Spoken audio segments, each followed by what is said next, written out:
Assalamualaikum warahmatullahi wabarakatuh. Perkenalkan, nama saya Nisandra Aini dengan NPM 2020-21500-221. Saya di sini akan menjelaskan pemaparan atau pemahaman saya tentang 4 tema yang akan saya bawakan hari ini.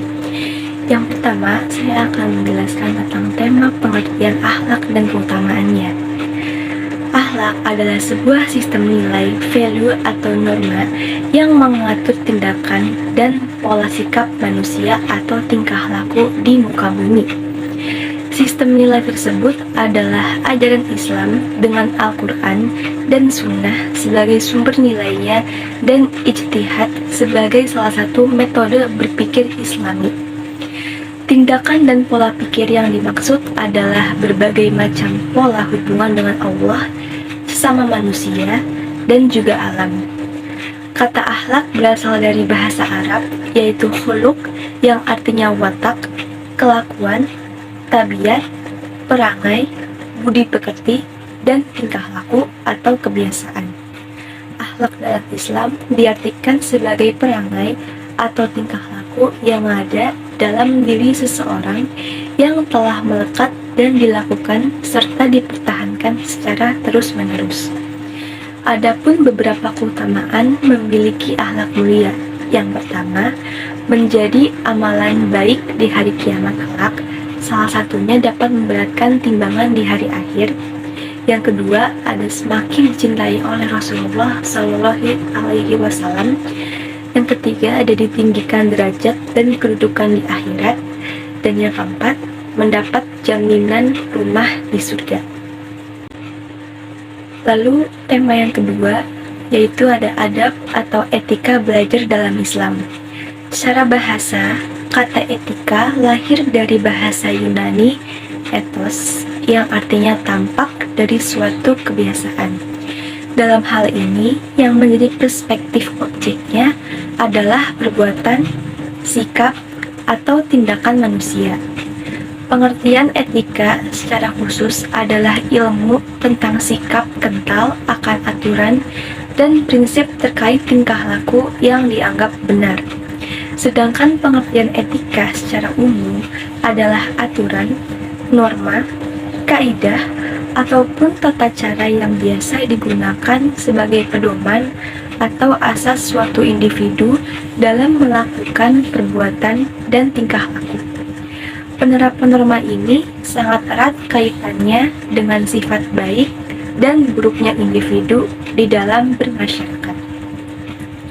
Lalu ada pengertian belajar. Belajar merupakan suatu proses atau upaya yang dilakukan oleh setiap individu untuk mendapatkan perubahan tingkah laku, baik dalam bentuk pengetahuan, keterampilan, sikap, dan nilai positif sebagai suatu pengalaman dari berbagai materi yang telah dipelajari.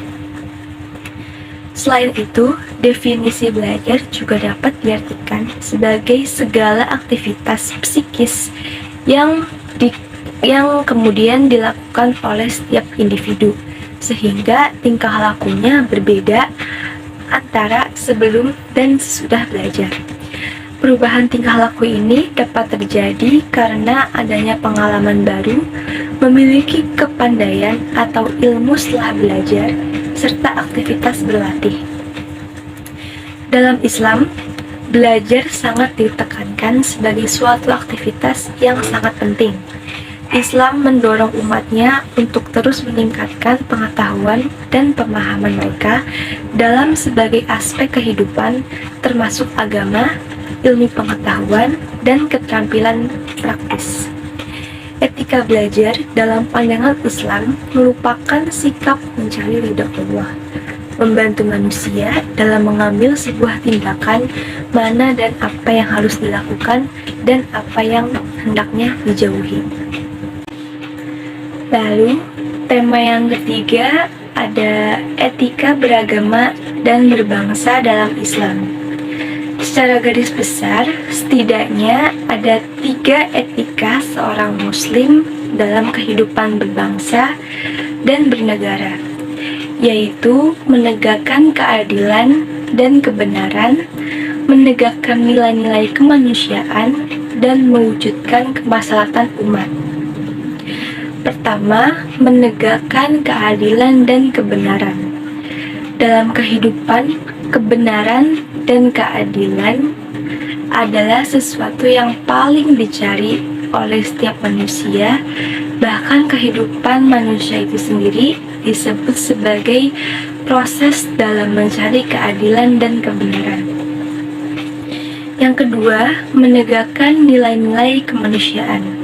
Secara genealogis, manusia diciptakan oleh Allah Subhanahu wa Ta'ala dari jenis yang sama, dari nenek moyang yang sama, dan dari bahan yang sama.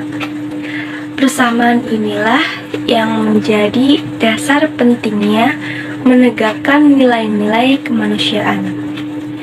Yang ketiga, ada mewujudkan kemaslahatan umat. Inti daripada syariat Islam adalah terwujudnya kemaslahatan umat. Kemaslahatan ini bisa bersifat material maupun non-material, baik untuk dirinya dan juga untuk orang lain. Kemaslahatan adalah sesuatu yang bersifat universal, berlaku di mana saja dan kapan saja, sehingga harus diperjuangkan oleh setiap manusia. Jadi, sebagai agama universal, Islam mengatur seluruh aspek kehidupan manusia, baik aspek mikro maupun makro, termasuk dalam hal ini adalah terkait tentang kehidupan berbangsa dan bernegara. Ajaran Islam menekankan pentingnya etika atau akhlak dalam kehidupan berbangsa dan bernegara agar terwujudnya kehidupan yang damai, tentram, dan sentosa. Etika atau akhlak berbangsa dan bernegara dalam Islam dapat diwujudkan dengan menegakkan keadilan dan kebenaran, menegakkan nilai-nilai kemanusiaan, dan mewujudkan kemaslahatan umat. Dalam konteks Negara Kesatuan Republik Indonesia, terdapat 4 pilar dalam kehidupan berbangsa dan bernegara, yaitu ada Pancasila, Undang-Undang Dasar 1945, NKRI, dan Bhinneka Tunggal Ika. Keempat pilar tersebut jika ditelusuri dan dipahami secara mendalam, maka tidak ada yang bertentangan dengan ajaran-ajaran Islam, sehingga perlu didukung dan diimplementasikan oleh seluruh warga negara Indonesia.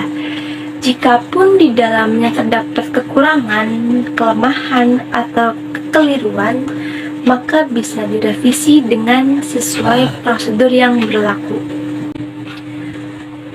Lalu, tema yang terakhir atau tema yang keempat adalah pengertian musyawarah dan etika berdemokrasi dalam Islam.